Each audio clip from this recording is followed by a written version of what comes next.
Amigos, lo dicho, esta noche abordamos un tema que sigue de conversación en conversación en todas nuestras familias, en todo el país, sobre todo después que ayer el presidente de la República en la semanal reconociera que existe un vacío legal para fiscalizar y certificar edificaciones privadas, sobre todo, que tienen un fin público, que tienen una utilidad, quizás con X cantidad de personas, etcétera. ¿Qué hacer? El presidente ha dicho que se trabajará arduamente para presentar un proyecto de ley que espera sea declarado de urgencia en el Congreso de la República para facilitar este tema. Para abordarlo, al menos en esta etapa, para conocer en qué pudiera consistir, en qué se está trabajando. Me place muchísimo recibir en esta mesa de trabajo al ingeniero Carlos Bonilla, ministro del Ministerio de Vivienda, Edificaciones y Hábitat de la República Dominicana. Bienvenido. Gracias por acompañarnos. Muchísimas gracias Un por la placer invitación. tenerlo acá. Gracias. Pues se habló de este vacío legal, pero a mí me gustaría hacer ciertas distinciones. El presidente habló del vacío legal post-construcción.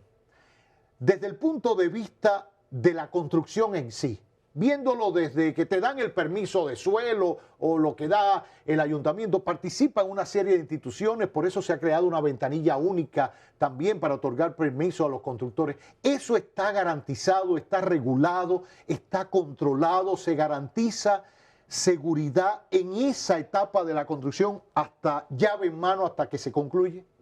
Eso está totalmente garantizado y se hace en la practicidad. No solo este gobierno, sino todos los gobiernos anteriormente han tenido esa práctica de que las construcciones nuevas y las construcciones en proceso tienen que sacar todo su permiso en el ayuntamiento, en medio ambiente, en las EDES, en la CAS, si están, por ejemplo, en esta zona, antes en obras públicas y ahora en el MIBET tienen que sacar una licencia de construcción, que es donde uno verifica todas las áreas técnicas de la ingeniería. Y después de esos planos aprobados, entonces estás en la obligación también del Estado supervisar eso para garantizar que lo que se está construyendo es lo que está aprobado. Y una vez se concluye la obra, pues tú emites una inspección final donde tú puedes constatar ya que la obra está lista. Ahora, por ejemplo, una plaza comercial que empieza a construirse, ¿qué tiempo más o menos puede tomarle a un constructor, a un desarrollador? Bueno, depende de la celeridad que se le dé al proyecto para aprobarlo, pero entendemos que de 90 a 120 días. En ese periodo, ¿cuántas veces se supervisa esa obra por parte del ministerio? Bueno, primero es aprobarlo, para aprobar los planos y todo el plan de trabajo, de construcción, de toda la parte técnica de la edificación. Y luego pasa la etapa de construcción. Todo eso lo aprueban ustedes. Todo eso. El desarrollador tiene que presentarlo allí. Se aprueba la parte técnica. Ya la parte de las otras instituciones lo hace. Las demás instituciones. Las demás instituciones. Pero, por ejemplo, existe un código antisísmico. El desarrollador tiene que tener eso concebido dentro de su diseño de estructura y ustedes verificarlo. Claro que sí, porque el código de construcción, el código sísmico, nosotros velamos porque el cálculo estructural que se ha hecho, el diseño estructural que se ha hecho en esa edificación que se está aprobando, pues cuente y contemple las normas en ese código de construcción, en ese antisísmico. ¿Desde cuándo se aplica ese código en el país? Ese código pienso que desde los años 70 y algo se está aplicando. Todas las construcciones, 80 y algo, no me recuerdo bien. Todas las construcciones, porque yo no soy tan viejo, acabado. No, yo te veo. Entonces, bueno, un poquito mayor que yo, pero bueno, ahí va luchando. Entonces, todas esas construcciones que se hicieron antes de ese código no contemplaban esas normas. Y esa norma se actualiza también cada cierto tiempo. Claro. Y no necesariamente las cosas que se hicieron en un momento X tienen todas las normas actualizadas porque se hizo en un momento donde esa norma no estaba. Entonces eso es parte del vacío legal que dice el presidente, que muchas cosas que se han hecho o se hicieron sin licencia no contaron con todas las cosas y todas las normas que se cuentan ahora, y por eso, y ahí estamos de acuerdo todos, el Estado tiene que garantizar bajo una serie de normas y legislaciones de que la gente que vaya a utilizar un establecimiento cualquiera que sea, esté garantizada y su vida esté garantizada. Ahora, existe también la opinión de que el ministerio, en este caso, que es el órgano rector que asumió la mayor parte de las funciones en ese sentido, que venían del Ministerio de Obras Públicas, primero Secretaría de Obras Públicas, se concentra mucho en las instalaciones o en construcciones públicas y no así tanto en las privadas, en el caso de darle continuidad y supervisión a la obra una vez terminada. ¿Es así? ¿Ustedes tienen la misma responsabilidad para las escuelas que se construyen o un hospital que se construye como para un centro comercial o una torre de apartamentos? La institución que está haciendo la obra, si la obra es pública, es la encargada de supervisar esa obra. Si es el MIVET que está haciendo el hospital, pues el MIVET tiene sus supervisores. Si es obra pública que está haciendo una carretera, pues Obras Públicas tiene sus supervisores ahí que supervisan la calidad de la obra y que se haga de una manera correcta. Ahora, ya las edificaciones privadas, el MIVET tiene la potestad y tiene la obligación, y el dueño tiene la obligación de involucrar al MIVET en el proceso constructivo, pero esas son obras que se están haciendo. Ya las que están hechas, pues están hechas, y entonces a eso hay que darle otro tratamiento. Ahora, el presidente comentó, a propósito de hacer referencia a este vacío legal, que el Ministerio de la Vivienda venía trabajando ya mucho antes de este lamentable hecho, de esta tragedia que hemos vivido casualmente hoy, hace una semana en nuestro país, venía trabajando en ir modificando e ir mejorando y perfeccionando la norma, el reglamento. ¿En qué consiste ese trabajo? ¿Por qué se les ocurrió o qué viste desde que estás al frente del ministerio que estaba ocurriendo y que hacía falta mejorar esa norma? Bueno, te voy a poner un caso de ejemplo. Recientemente nosotros demolimos un edificio que era de peligro público. Estaba en Herrera, era evidente que no estaba bien hecho y representaba un peligro para los vecinos y para la comunidad porque le podía caer encima a varias casas. Y nosotros lo demolimos. Pero para demolerlo tuvimos que pasar por un proceso bien largo de legal. Y involucrar a un juez y todo eso para que se cumpla con la ley, porque este gobierno tiene que cumplir con la ley. ¿Aún esa persona lo haya construido al margen de la ley? Exactamente, porque se tuvo que involucrar a un juez.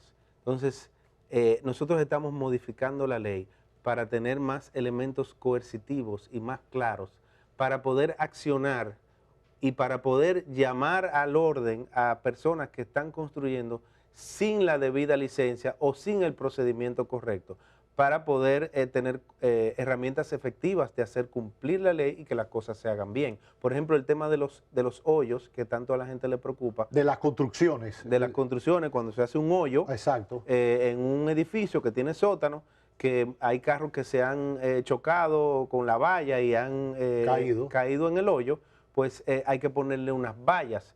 Pero eso lo dice en el reglamento de construcción, pero no hay elementos coercitivos para obligar a las personas a que pongan esa valla y esa protección. Entonces, a la hora práctica de hacer cumplir la ley, pues tú no tienes las herramientas, porque es solamente a través del Congreso, a través de una ley, que se pueden imponer sanciones y multas. Entonces, eso es uno de los aspectos que estamos modificando la ley para poder hacer cumplirla. ¿Qué más se está trabajando para modificarla? Estaríamos hablando de modificar la propia ley que rige el Ministerio de Construcción, de Viviendas y de Hábitat. Estamos trabajando en hacer un certificado de ocupación de las construcciones una vez esté lista. ¿En qué consiste ese certificado? Hoy no existe. Hoy no existe. Hoy termina, por ejemplo, la construcción de una plaza comercial e inmediatamente el propietario puede habilitarla sin mayores complicaciones. Puede habilitarla sin mayores complicaciones. Hay un procedimiento de hacer una inspección final y ya pues tú puedes habitar tu inmueble. Pero con ese certificado de ocupación o de habitabilidad, si tú sacaste tu licencia de construcción, hiciste todas tus inspecciones, te damos ese certificado, pero ese certificado tiene una vigencia dependiendo de la magnitud del proyecto, de la magnitud de la obra, de la cantidad de pisos, de la cantidad de personas que van a habitar ahí, esos parámetros lo vamos a modificar, no lo vamos a poner en la ley, pero lo vamos a modificar por reglamento para que pueda ser más ágil. Pues entonces tú puedes ocupar ese inmueble y cada cierto tiempo, cada cierta cantidad de años, tú vas a tener que renovar ese certificado para poder seguir utilizando y disfrutando de ese inmueble, y así, cuando vayas a renovar ese certificado, vamos a poder inspeccionar esa obra para que no ocurra lo que ocurrió recientemente, ese hecho tan lamentable, y así un ingeniero certificado pueda evaluar la estructura y garantizar de que todavía su uso permanece y de que todavía los elementos estructurales no han sido modificados de ninguna forma. O sea, dentro de las propuestas para llenar ese vacío legal al que hacía referencia el presidente, se habla de modificar la ley que crea el MIBET y dentro de eso incluir, por ejemplo, el otorgamiento de este certificado una vez concluya la obra, en este caso una obra privada, sea una ferretería, sea un estadio de fútbol, sea un estadio de pelota, sea una discoteca, sea un club recreativo, lo que fuere. Ustedes estarían, después de verificar todo ese proceso de construcción y de validarlo, entregándole un certificado de habilitabilidad o de uso, de ocupación de ese lugar, y a un cierto tiempo, a los 5 años, 6 años, vuelve un especialista del ministerio a validar que la obra que se construyó para una ferretería se está usando para una ferretería y que cumple y no se ha variado su criterio estructural original, salvo que lo haya requerido en el trayecto. Correcto, eso para las obras que cumplieron su proceso constructivo y que se pudo verificar y que pudieron sacar licencia. Pero también hay muchas obras y muchos edificios y muchas casas que se hicieron sin licencia, sin el proceso constructivo verificado por el Estado y muchas otras cosas. Esas obras también hay que inspeccionarlas para sacar ese certificado de uso, uno poder verificar que no hay un peligro inminente y que si hay un terremoto, esa obra tiene los elementos para poder resistirlo según el diseño, y si por ejemplo no lo tiene, pues cuáles son las cosas que se pueden hacer para garantizar la seguridad de las personas que ocupen esa edificación, y pues ahí entonces cuando se hagan esos trabajos, darle el certificado de ocupación. ¿Y eso será viable, ministro? O sea, estamos hablando de muchas edificaciones en todo el país, digo las privadas, ya estoy sacando las públicas, las privadas que muchas se hacen bajo el rigor que usted ha explicado, pero otras no.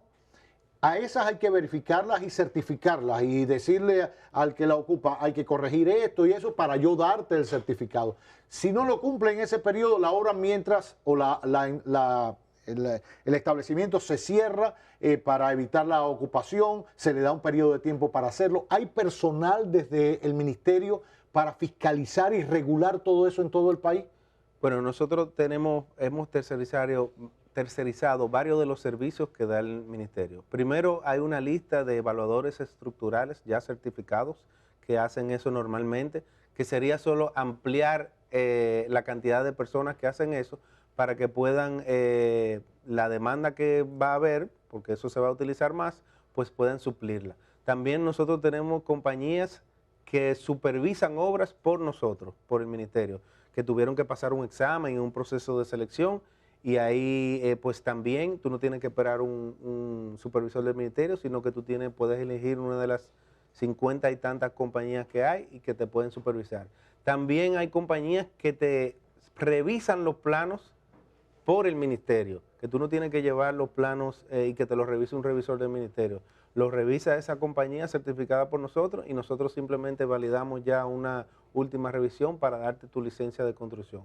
Entonces sería ampliar a medida de que uno necesite más el servicio, y esas personas fueran las que harían la revisión por nosotros, claro, nosotros discriminando las obras importantes privadas, digo, que más cantidad de personas utilicen, que tengan más piso y que sea un daño mayor si alguna de esas estructuras sufre y se mueren o le pasa algo a una gran cantidad de personas. Esas irían primero. Y después las otras tendrían menos requerimientos y menos dificultad, pero una vida que se pierda es mucho. Claro. O sea que el Estado, de alguna manera u otra, tiene que, aunque el periodo de habilitación dure más años, pero tendría que garantizar eso de alguna manera u otra. Ya.